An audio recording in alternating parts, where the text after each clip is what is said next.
नमस्कार, VK news में आपका स्वागत है। मैं युधिष्ठिर उपाध्याय। मोदी सरकार ने आज संसद में अंतरिम बजट पेश किया, जिसमें कई बड़े बड़े ऐलान सामने आए, लेकिन कहीं ना कहीं बीजेपी के महकमे में खुशी की लहर है। आज हम आए हैं प्रदेश कार्यालय पर, जो कि बीजेपी के दिल्ली का कार्यालय है, और उनसे जानते हैं, नेता हैं, तमाम कार्यकर्ता हैं, वो क्या सोचते हैं इस बजट के बारे में। क्या कारगर साबित होगा 2019 के लिए, और विधानसभा चुनाव भी होने दिल्ली में, नेता कार्यकर्ता क्या सोचते हैं इस बारे में, आइए जानते हैं उनसे। आपका बहुत बहुत स्वागत है वीके न्यूज में। आज जिस तरीके से अंतरिम बजट पेश किया गया, कहीं ना कहीं इसमें नए नए ऐलान सामने आए, किसानों को लेकर के, मध्यम वर्ग के लोगों को लेकर के। क्या सोचते हैं आप 2019 में क्या कारगर साबित होगा ये बजट? ये बजट सबका साथ सबका विकास को ध्यान में रख के है। भारत के इतिहास में ऐसा बजट कोई अब तक आया ही नहीं है जिसमें सबको साथ लेके चलने की बात है।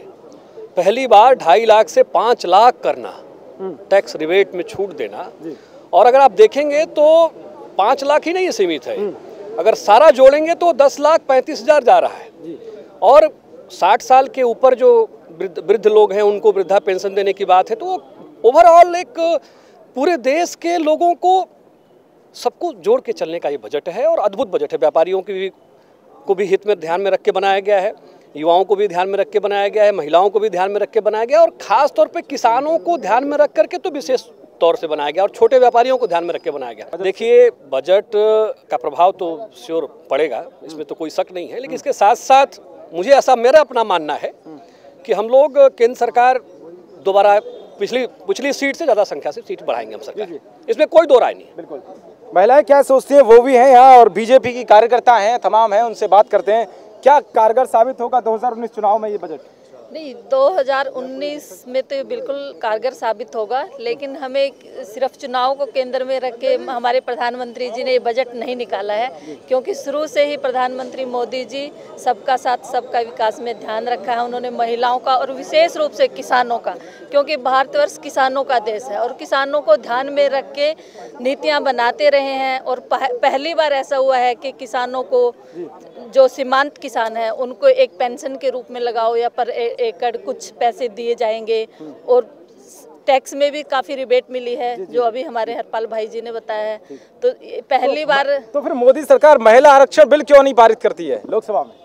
नहीं, वो भी क्यों, 4 साल बीत गए। नहीं, हमारे महिलाओं को बहुत पहली बार ऐसा हुआ कि हमारे किसान मोर्चा में इतनी महिलाएं आई हैं।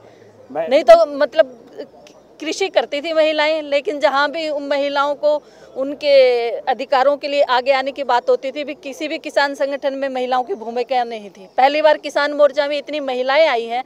हमारे ये सभी बहनें दिल्ली से हैं। महिलाओं के लिए तो मोदी सरकार ने बहुत अच्छा सम्मान दिया। आप ये कैसे करेंगे महिलाओं के लिए मोदी सरकार ने किया? महिलाओं की बात में महिलाओं की बात कर रहा हूँ, महिला आरक्षण बिल की बात। तो महिला आरक्षण बिल पर और भी तो साथ दें। मोदी जी अकेले बिल पास कर देंगे क्या? सारे राहुल जी तो कह चुके हैं कि संसद में आप लाइए। राहुल जी ने जब भी महिला विधेयक पास करने की बात आई है तो वो एकदम से कन्नी काट गया। राहुल जी ने कभी साथ नहीं दिया महिला आरक्षण। लेटर भी लिखा था सोनिया गांधी 2017 में, लेटर लिखा था। लेटर कोई नहीं लिखा। वो लेटर उन्होंने क्यों लिखा? 50 साल तक राज उन्होंने किया, वो लेटर लिख रहे हैं जब उनका राज नहीं है। महिला आरक्षण उन्होंने पास करना चाहिए था। आज किसान की दयनीय हालत किसने कर दी? किसान इसने, कांग्रेस ने कर दी।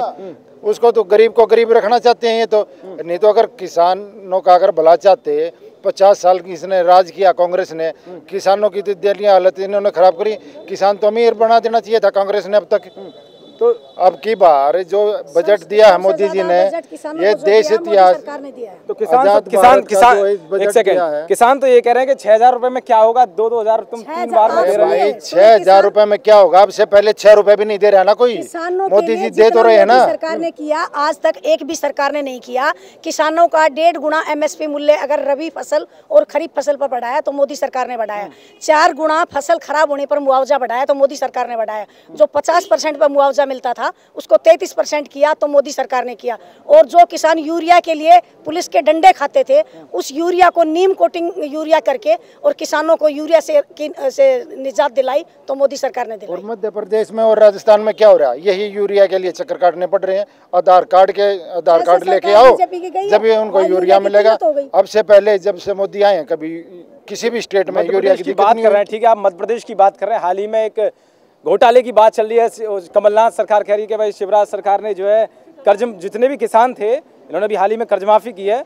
तो कई किसान ऐसे सामने आए हैं कि उन्होंने कर्ज नहीं लिया, और उनके नाम पे कर्ज दिखाया जा रहा है। शिवराज सरकार ने 2 से 3 हजार करोड़ का अभी घोटाला कर दिया।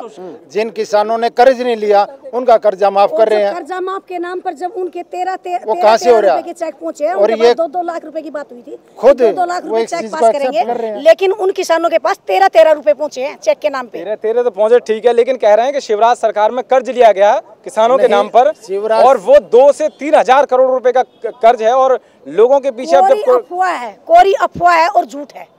कांग्रेस हमेशा जब अपनी नाकामी को दबाने के लिए इस तरह के प्रोपगंडा रचती आई है। बहुत अच्छा बजट पेश किया है मोदी सरकार ने, महिलाओं के लिए भी और जनता के लिए भी बहुत अच्छा बजट पेश किया। जो बजट उन्होंने जो कम ये किया है 6.5 लाख रुपया इनकम के लिए, वो बहुत ही अच्छा किया है। जय वो अब की बार 400 के पार और उस इनकम टैक्स के दायरे में आप लोग भी मीडिया वाले भी आने वाले हो, आपको वो छूट मिलने वाली है।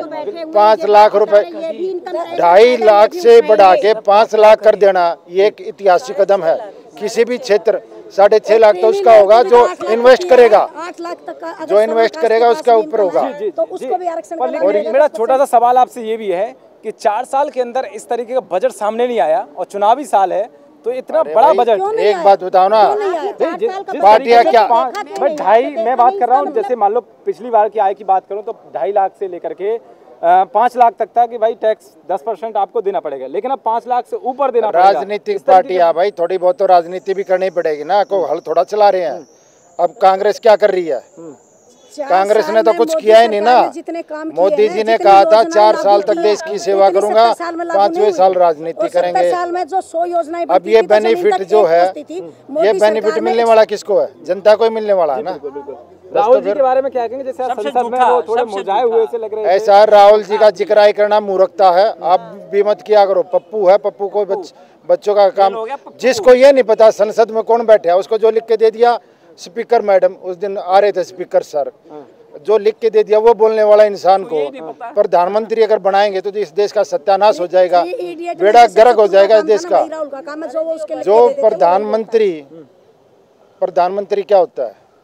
जो अपने घर का मुखिया नहीं बन सके, पहले उसको शादी करवाओ उसकी, सभी मिलके, समझे कि नहीं? बोलेंगे हम माध्यम से कहना चाहेंगे कि शादी का तो विषय अलग है, लेकिन मैं कहना चाहता हूँ उसकी सभी देश न्यूनतम गारंटी की बात कर रहे हैं राहुल जी, हर जगह जाके ऐलान कर रहे हैं। उसको न्यूनतम, जो देश जिसका केक जो जन्मदिन का केक जहाजों में कटता था उसको न्यूनतम जानकारी की क्या मतलब? उसको पैसे न्यूनतम, उसको मैटर नहीं पता ही नहीं है, उसको ये नहीं पता गरीब उसका क्या मतलब। अगर राहुल गांधी पालक और बथुए में फर्क बता दे तो हम मान जाएंगे, या गेहूं की बाल और जौ की बाल में वो फर्क बता दे। आलू खेत में उपजता है कि फैक्ट्री में? वो बोलते हैं फैक्ट्री में होता है, आलू खेत में। आलू से सोना बनाने की वो बात करता है। तो क्या हो? आज अंतरिम बजट पेश किया गया, किस तरीके नजरिए से देखते हैं आप 2019 के चुनाव को लेकर के? 2019 के चुनाव को लेके मोदी जी ने मध्यम वर्ग का भी, निम्न वर्ग का भी, हर वर्ग का ध्यान रखा है। लेकिन मोदी जी ने एक इस बजट से नाखुश हूँ मैं, क्योंकि मोदी जी ने विपक्ष का ध्यान नहीं रखा इस बजट में। अच्छा, बरनौल के रेट नहीं घटाए मोदी जी ने, इसलिए सारे विपक्षी दुखी हैं। तो आपके हिसाब से मतलब ये गलत है मोदी जी ने जो स्टेप लिया है? हाँ, बरनौल फ्री करनी चाहिए थी, अगले 1-1.5 महीने के लिए बरनौल फ्री करनी चाहिए थी मोदी जी को। अच्छा, तभी विपक्ष को थोड़ी शांति, बरनौल से शांति पड़ेगी ना विपक्ष को। अच्छा। बजट इतना सक्सेसफुल रहेगा ये कि अब मोदी जी को विपक्ष का भी ध्यान रखना चाहिए था और बरनौल फ्री करनी चाहिए थी आने वाले 3 महीने कम से कम। एमएसपी की बात कर रहे थे, एमएसपी में बढ़ा तो रहे हैं लेकिन खरीदारी कहीं नहीं हो रही है उनकी। अभी वो राहुल गांधी ने चश्मा चढ़ा रखा है ना, 2 लाख रुपए तक का कर्ज माफ करेंगे, तो अभी थोड़े दिन वो चश्मा उतर जाएगा तो फिर उनको 2,000 रुपये अच्छे लगेंगे। तो राहुल जी की बात की आपने न्यूनतम गारंटी को लेकर के, उन्होंने हाल ही में सभा में जाके ऐलान किया था कि भाई हम 2019 में अगर सत्ता में आते हैं तो सबसे पहले न्यूनतम गारंटी को हम लागू करेंगे। तो वो कोई 2019 में कुछ गड़बड़ाई है? राहुल गांधी ने तो ऐसे भी किया था 1, 2, 3, 4, 5, 6, 7, 8, 9, 10 कर्ज माफ। अच्छा, तो 10 की 1 महीने से ज्यादा हो गया, अभी तक कर्ज माफ नहीं हुआ। तो फिर राहुल गांधी से एक बार उसके बारे में विपक्ष उससे पूछो जाके जवाब। बहुत कारगर साबित होगा। मोदी जी ने जितनी भी योजनाएं चलाई हुई हैं वो सारी गरीबों को लेके, निम्न स्तर को लेके चलाई हुई हैं और उनमें से काफ़ी योजनाएं सफल भी रही हैं। देश में काफ़ी बदलाव आ रहा है, राष्ट्रीय स्तर पे भी और इंटरनेशनल स्तर पे भी बहुत बदलाव आया है।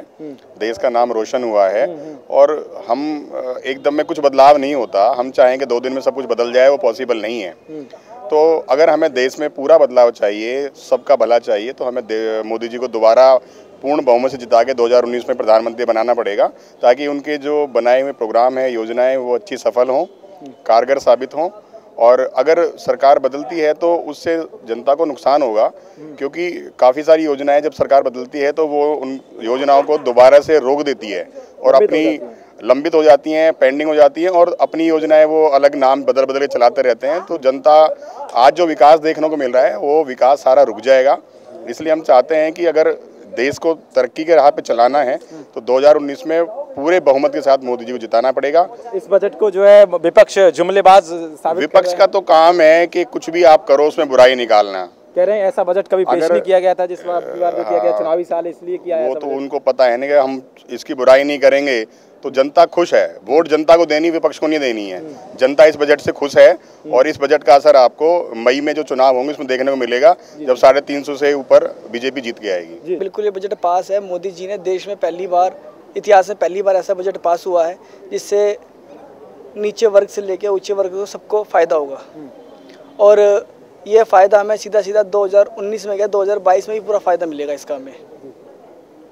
और मोदी सरकार ने जो करा है अच्छा करा है और अभी तक सारे काम अच्छे करती आ रही है। इस बजट के आने से पहले ही मोदी जी ने इतना कहा था कि मैं विकास करूंगा, और आज विकास का वो आयाम छू दिया है पार्टी ने कि जो मिडिल क्लास था उसको इतना फायदा होगा दिन प्रतिदिन। आज से समझिएगा कि एक 13 से 15 हज़ार रुपये हर एक घर में बचने लगे हैं। और आगे भी इसी प्रकार हमारे माननीय प्रधानमंत्री श्री नरेंद्र मोदी जी इसको आगे की श्रृंखला बढ़ाते रहेंगे। किसान तो इससे नाखुश हैं कि जो 6,000 रुपये का जो उन्होंने किया है सालाना 6,000 रुपये देने के लिए। किसान भाई नाखुश लग रहा है अभी पूरी क्लियरली। जब अब हमारे वित्त मंत्री जी से खोल के समझाएंगे बातों को तो वो भी नाखुश वाली बात खत्म हो जाएगी, क्योंकि कई बातें अभी तो बजट पेश ही किया गया है। अब इसके बाद जब होगा तो पता लग जाएगा कि कैसा क्या है। इसमें किसान भाइयों को पूरा फायदा मिलेगा, ये तय है। जी। तो तमाम तरीके की बातें थी। यहाँ के जो कार्यकर्ता है अपनी अपनी बातें रखी कि कहीं ना कहीं ये जो बजट अंतरिम पेश किया गया है इसमें कहीं ना कहीं ये मोदी के लिए, मोदी सरकार के लिए ये बड़ी कामयाबी है। और ऐसे ही तमाम तरह की खबरों को पाने के लिए देखते रहिए वीके न्यूज़। शुक्रिया।